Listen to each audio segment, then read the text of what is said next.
jania nan turun dari hulu, Mailia maniti batu nan tajam, indah karuah walau baso bolunau, indah baranti walau dihadang batu dan gadang. Taruh menuju mencari muaro nan cie, di dalam nyoba suara so nan indah berubah arah, pulang ke hati nan samo. Di Minang indah ado kato-kato, aku kangen kamu.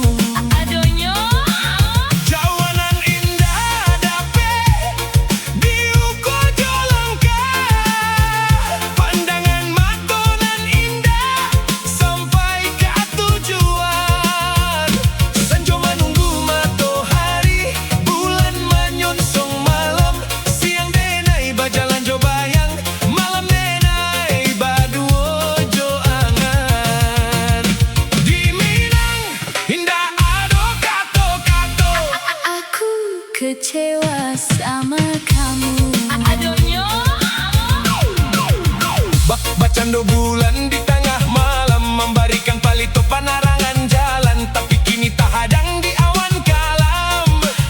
Bukan karena cahaya nan puda, tapi karena gayon nan indah basambui, kato nan indah bajawe, cakanan indah babale, nan sari kawannya payah, nan rendah lawannya tinggi, biarlah denai nan mengalah, karena indah diharagoi.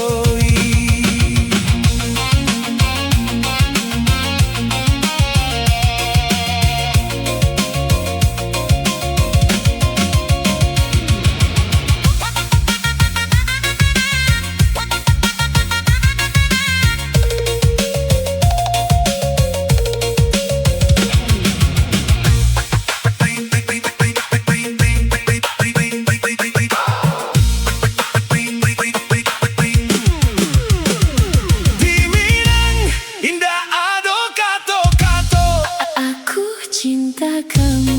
Adonyo ayah jania nan turun dari hulu, Mailia maniti batu nan tajam, indah karuah walau baso bolunau, indah baranti walau dihadang batu dan gadang. Taruh menuju mencari muaro nan cie, di dalam nyoba suara so nan indah berubah arah, pulang ke hati nan samo.